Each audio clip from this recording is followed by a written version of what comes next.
The last thing I expected when I stepped out of the hot tub that night was to feel my best friend sit down on my lap, look me straight in the eyes, and whisper that he couldn't keep pretending anymore. His skin was still warm from the water, and his breath came out in small clouds in the cool night air, and before I could even process what was happening, his hand slid across my chest like he'd been waiting years to finally touch me like that.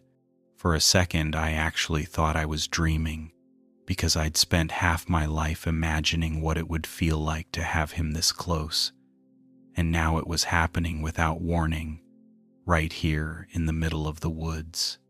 And as he leaned in and pressed his forehead against mine, every single moment we had shared since high school suddenly made sense in a completely different and terrifying way. We've been best friends since we were 17, the kind of friends who finish each other's dumb jokes and know exactly what the other one is thinking without having to say anything out loud. I'm Jason, and he's Matt, and between us there's a whole collection of late-night drives, family holidays, emergency phone calls at 2 a.m., and all the kind of stupid teenage chaos that bonds two people for life. Neither of us ever crossed any kind of line back then, not even close, because Matt dated girls, and I stayed mostly quiet about the fact that I was into guys until after we graduated. When I finally came out, he was the first person I told, and he hugged me so tight I could barely breathe and said, "You're still my brother. Nothing changes. Hey, if you're here and feeling the vibe already, hit like, drop a comment, and subscribe to support these stories and help more people find them. It means the world, and it keeps us going. Thanks for being here." For a long time, nothing really did change. We went to different colleges but called almost every night, then moved back to the same city after graduation and picked up right where we left off, sharing beers on his porch and talking about work like we were still those same two kids sneaking out after curfew. But about 6 months ago, something started to feel different. It wasn't dramatic, just little things, like the way he'd rest his hand on my shoulder a little longer than he used to, or how he would sit a little too close on the couch during movie nights. And I tried to convince myself I was imagining it because I couldn't handle the idea of losing him over some stupid crush. Then Matt suggested we rent a cabin in the woods for a long weekend. Just the two of us, like old times. No phones, no work, just a break from everything. The moment we got there, the tension between us dialed itself up in a way I wasn't ready for.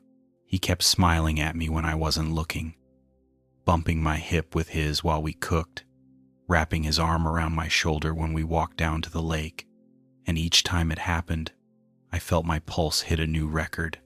By the time we opened a couple of beers and climbed into the hot tub that Friday night, I already knew I was in serious trouble, but I still had no idea he felt exactly the same.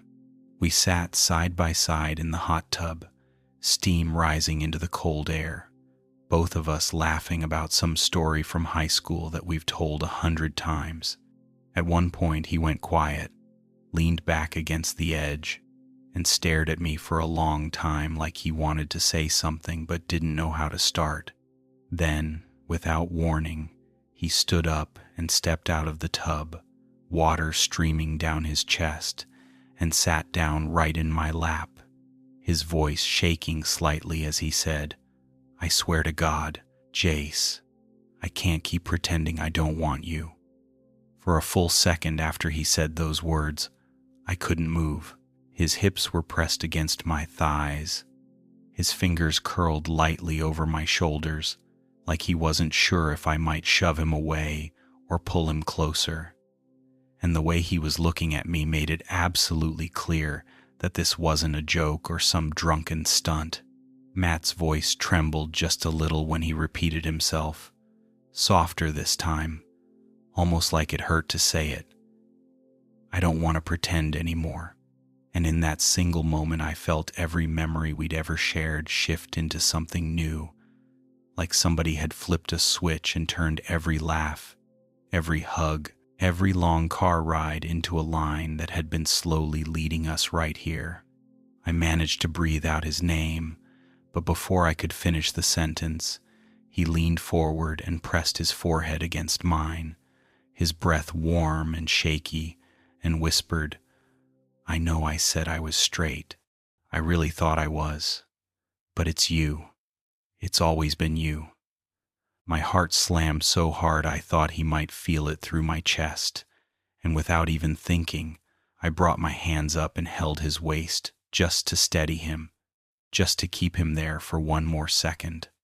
The moment I did, he let out this small, broken sound, half relief, half nerves, and I swear I've never heard anything that made me want to protect someone more in my entire life. He closed his eyes, resting his forehead against mine, like he was giving me the chance to pull away. But I didn't. Instead, I finally did the thing I'd been secretly imagining for years. I slipped one hand up his spine and the other around the back of his neck, and I kissed him slow, careful, terrified, and completely sure all at the same time.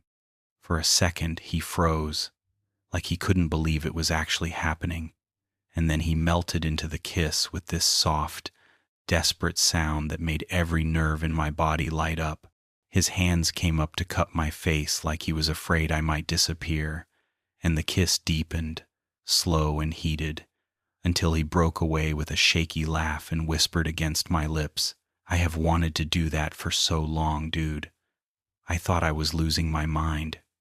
We stayed like that in the middle of the deck, his legs wrapped around my waist, the night air cold against our wet skin, and the hot tub bubbling quietly behind us as if the world had narrowed down to this one wild moment. But then he suddenly pulled back, eyes wide with panic, and said, "Wait, what if this ruins everything? What if we mess up the best thing we've ever had?" The fear in his voice hit me harder than any kiss, and for a second I honestly didn't know how to answer, because I had asked myself the same question 1,000 times in silence. I pressed my forehead against his again, heart still racing, and said, "Maybe it changes everything, but maybe it makes everything finally make sense." He didn't answer right away, just closed his eyes and let out a long, shaky breath, and then nodded once, slow and sure, like he had finally made a decision he'd been avoiding for years. He leaned back in and kissed me again, this time deeper, more confident, and I could feel his fingers sliding through my hair while his chest pressed against mine. The sound of the woods around us, crickets, wind, distant rustle of trees faded completely as we sank into each other, and for the first time in my life, kissing someone didn't feel like something new. It felt like coming home.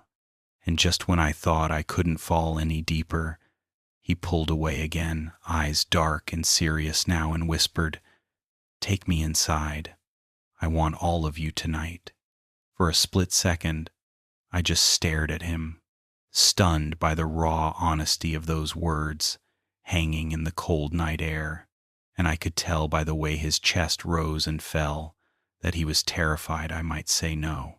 But instead of answering, I stood up in one smooth motion, still holding him in my arms, and the way he gasped quietly against my neck told me he hadn't expected me to actually carry him. He wrapped his arms around my shoulders, burying his face against my skin as I stepped off the deck and headed toward the cabin, our wet skin pressed tight together, the night air cool against our backs, but somehow making everything feel even hotter. I could feel his fingertips digging gently into my shoulders like he still couldn't believe any of this was real, and every time I glanced down at him, his eyes were filled with that same mix of fear, desire, and pure relief. When I pushed open the cabin door, the warm light from the fireplace washed over us like a blanket, and for a moment we just stood there, staring at each other in the soft glow. His hair was still dripping from the hot tub, His lips slightly parted, like he wanted to say something but couldn't find the words, and that was the exact moment it really hit me. Matt, my best friend, the guy who had stood by me through everything, was standing in my arms, asking me to love him. Slowly, I set him down, but he didn't let go. His hands stayed wrapped around my neck, pulling me back in for another kiss that felt deeper and more certain than any we had shared outside. He breathed my name into the kiss like it was a confession, and every time our lips broke apart for air, his hands explored more of my chest and shoulders, as if he was making sure I was actually there.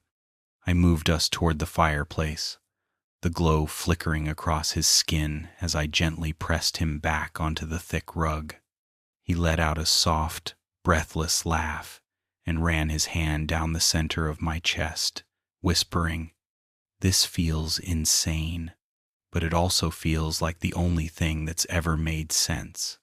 I kissed him again, slow and deep, and felt his fingers sliding up under the hem of my shirt, trembling slightly but full of intention. Every touch was a new discovery and a quiet promise all at once. The way his hands explored my skin, the way his thighs brushed against mine, the way his breath hitched when I pressed my palm against his lower back. He looked up at me with glassy eyes and whispered, "Please, don't treat me like I'm going to break. I've wanted this for so long." Those words hit me straight in the chest, and I answered him by leaning down and kissing him even harder, letting my hand slip under his shirt and up along his torso, feeling him shiver under my touch.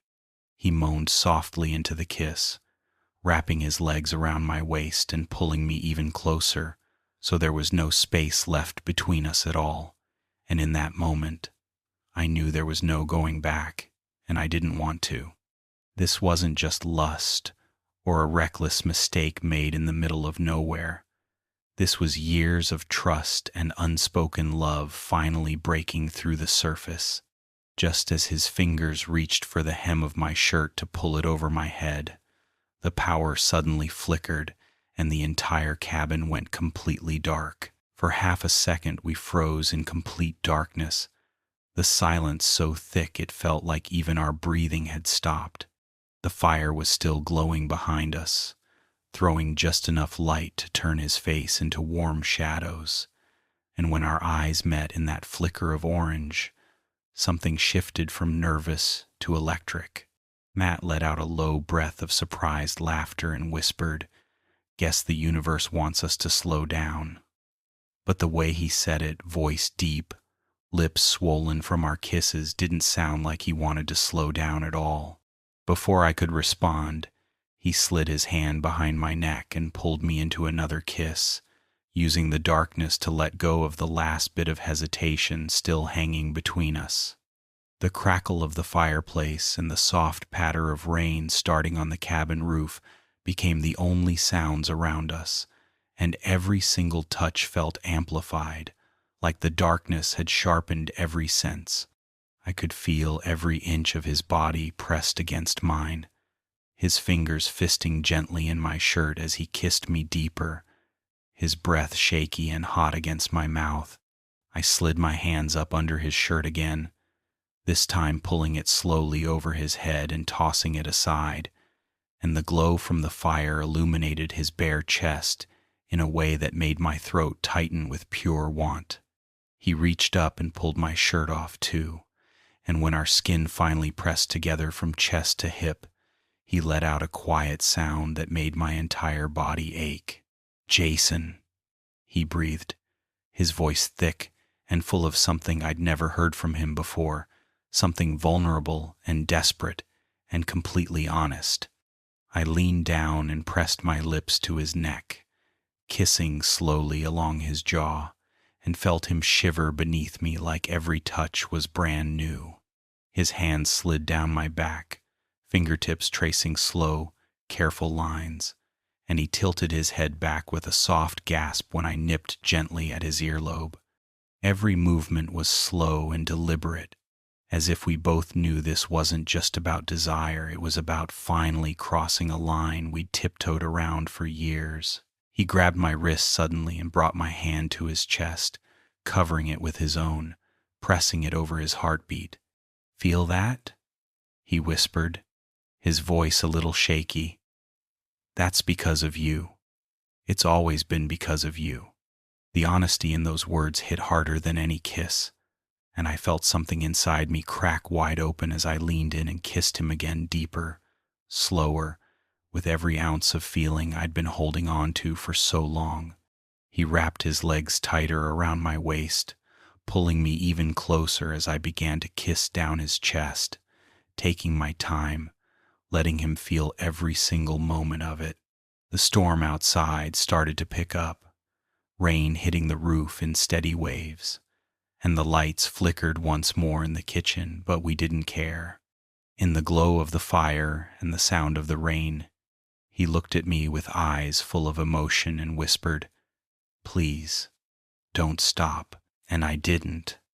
The storm raged outside long into the night, but inside the cabin everything felt warm and impossibly still, like the world had paused just for the two of us. Matt was lying against my chest, his arm draped across my stomach, and his head tucked into the curve of my shoulder, and for a long time we didn't speak. We just breathed together, slowly and quietly, letting our bodies settle while the firelight flickered across the walls. I ran my hand gently up and down his back, tracing slow circles over his skin, and every time my fingers brushed a new spot, he let out the softest, contented sigh that made my heart swell in my chest. His fingers were loosely tangled with mine against my side, and the simple weight of his hand there felt more intimate than anything that had happened earlier. Eventually, he lifted his head and looked at me, eyes still soft and a little dazed, like he couldn't quite believe everything that had happened was real. "Are you okay?" I asked, keeping my voice low in case the moment was fragile, and he smiled this slow, genuine smile that reached his eyes and made every doubt I'd ever had disappear. He didn't answer right away. Instead, he reached up and brushed his thumb across my bottom lip, staring at me like he was seeing me for the first time. "I've never felt this safe in my life," he said quietly, and the honesty in his voice made my throat tighten with emotion. We stayed like that for a while longer, just talking in low voices about everything we had been too scared to say before the nights he almost told me but backed out, the times I caught myself staring at him and had to look away. He admitted that when I came out back in high school, part of him had been scared not of me, but of the confusing way it made him start questioning things he'd never questioned before. I told him how I used to convince myself that what I felt was just some harmless crush that would eventually fade, even though it never did. Every confession made the air between us brighter and clearer, as if we had finally stepped into the truth we'd both been dodging for years. At some point, the storm began to fade and the fire burned down to glowing coals, but neither of us made a move to get up. Matt shifted closer, pressing soft kisses along my collarbone and whispering my name like a secret, and I caught his face in my hands and kissed him back, slow and sweet, because I wanted him to feel every bit of what I couldn't put into words. His hand rested over my heart again like he was memorizing the rhythm, and when we finally pulled back, he grinned softly and said, "I guess this weekend is turning out a little different than planned." I laughed and brushed my fingers through his hair, telling him it was exactly what I'd been secretly hoping for, though I never expected it to actually happen. He smiled at that, leaned in, and kissed me once more, just a gentle press of lips, and then rested his forehead against mine as the last of the rain tapped softly against the windows. Morning came slowly, spilling pale light across the wooden floorboards and the thick blanket still wrapped around the two of us.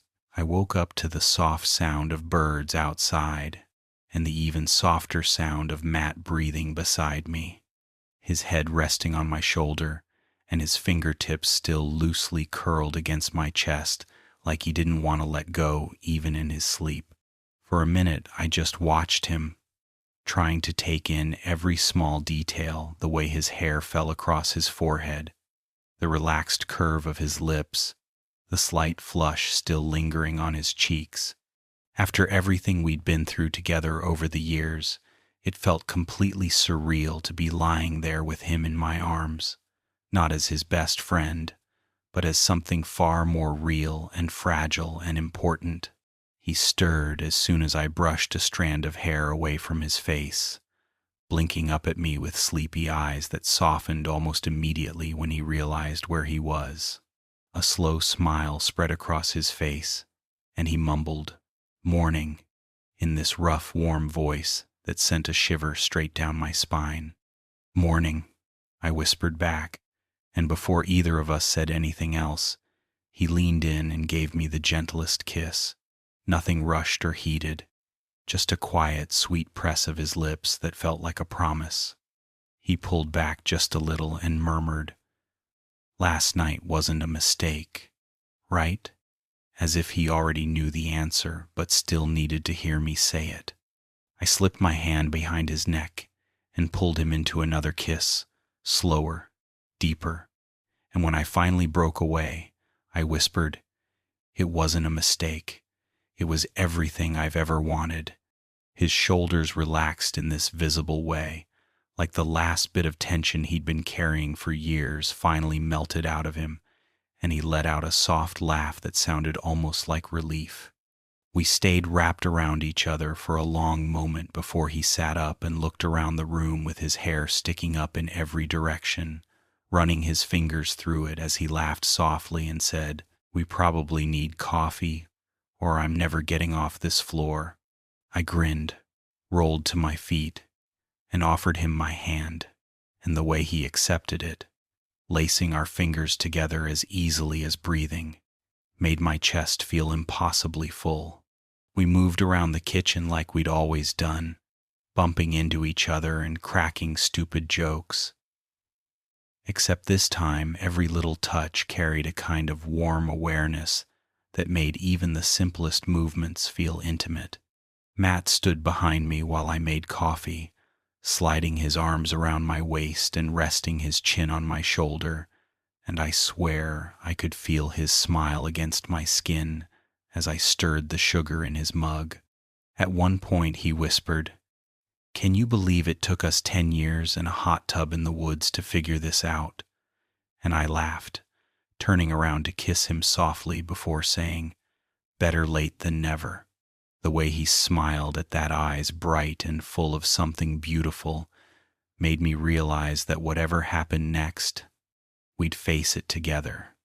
We spent most of the morning wrapped in blankets on the couch, drinking coffee and talking about everything we still hadn't said, how long we'd both been fighting the feelings, how scared we'd been to lose what we already had, and how unbelievably right it felt now that we'd finally stopped running from it. At one point, he reached over, tangled his fingers with mine, and said quietly, "I don't want this to be just a weekend thing, Jace. I want this to be us, for real." I squeezed his hand and told him I wanted exactly the same, and for the first time in a long time, I felt like the future wasn't something I had to fear. By the time Sunday afternoon rolled around, the sun had broken through the clouds and turned the woods into a bright sea of gold and soft green. We stood outside on the porch, bags packed and the car already loaded, but neither of us made a move to actually leave, like we were both trying to stretch the last few minutes of this weekend as far as they could possibly go. Matt leaned back against the railing, arms folded over his chest, watching me with that quiet, thoughtful smile that made my whole body feel warm, even in the cool breeze coming off the trees. I stepped closer, resting my hands on either side of his hips, and for a moment we just looked at each other, letting the silence settle in a way that didn't feel heavy, It felt peaceful. "You think this is going to feel weird when we get back?" he asked eventually, his voice low and honest in a way that made it impossible to look away from him. I shook my head and brushed my fingers lightly along his jaw. "It might feel different, but it won't feel weird. Not if we stay honest." He smiled at that and leaned forward to press a soft kiss to my lips, lingering just long enough to make my heart skip before pulling back with a quiet laugh. "Okay," he said, nodding like he was sealing some kind of unspoken agreement. "Then let's go home and make it real." The drive back to the city was quiet but comfortable, the kind of silence that feels like two people sharing the same thought rather than having nothing to say. About halfway there, he reached over and rested his hand on my thigh, gently thumbing small circles without even looking away from the road, and every few minutes I caught him smiling to himself like he still couldn't believe this was real. When we finally pulled up in front of my place, neither of us moved to get out right away. Instead, he turned in his seat, caught my hand in his, and said, "Just so you know, I'm not going back to pretending. If I want to hold your hand in front of people, I'm going to do it, unless you want me to wait." I shook my head and squeezed his fingers. "I don't want you to wait. Not anymore." He let out a quiet breath of relief, then leaned across the console to kiss me slow and sweet, a little smile against my lips, and when he pulled back, he whispered, "Good." We got out of the car and grabbed our bags, and before I'd even made it up the front steps, he slipped his hand into mine and intertwined our fingers right there in the middle of the sidewalk in broad daylight. And for the first time, I didn't look around to see who might be watching. I just held his hand back and kept walking. The first week back in the city felt like stepping into a different version of our lives, one where nothing had technically changed, but everything felt different in the best possible way. We still did all the same things: grocery runs, late-night burgers, arguing over whose turn it was to pick the movie, but there was a new softness in all of it now, a quiet closeness that wrapped itself around even the most ordinary moments. Matt would casually reach over and brush his hand against mine while we were walking down the street, and instead of pretending it hadn't happened like we used to with every accidental touch, I would lace our fingers together and keep walking. Sometimes he'd get this half-surprised, half-joyful look on his face, like he still couldn't believe we were allowed to do that now, and every time it happened, it made me fall harder for him. A few days after we got back, we ended up at our favorite bar, the one we'd been going to since college. We'd always sat in the back corner booth, and that night was no different, except now he slid in beside me instead of across from me, his thigh pressing against mine underneath the table. One of our old friends walked over to say hi, and for a moment I saw a flicker of surprise cross his face when he noticed our hands casually linked on the bench seat, but then he smiled, gave Matt a friendly clap on the shoulder, and said, "It's about damn time," which made both of us laugh and drop our heads against each other's shoulders like two idiots who had just been seen for the first time. Later that night, after we left the bar and started walking home, Matt stopped in the middle of the sidewalk and pulled me into a slow kiss under one of the streetlights, no hesitation, no checking for who might be looking, just a soft, honest kiss that tasted like everything we'd been afraid to admit for years. When he pulled back, he rested his forehead against mine and whispered, "I was scared, but I've never been this happy." I cupped his face and told him the truth, that every single moment we'd shared in that cabin, every touch, every breath, every whispered word, had been worth waiting for, because now we didn't have to pretend anymore. He smiled, kissed me again, and held my hand as we continued walking, quiet, steady, together. That night, lying in bed with him, sleeping peacefully beside me. I thought about how long it had taken us to get here through years of friendship, confusion, fear, and finally, that one weekend in a cabin that changed everything forever. It wasn't perfect, and it wasn't always easy, but it was real. And for the first time in my life, I didn't feel like I was waiting for something to go wrong. I just felt grateful. Grateful that my best friend turned out to be the person I was meant to love. Grateful that we stopped running and finally chose each other. And grateful that we still had a lifetime ahead of us to make up for all the years we spent pretending. So if you're hearing this right now, it means you stayed with us all the way to the very end. Thank you for listening to our story. Leave a comment so we know who made it here.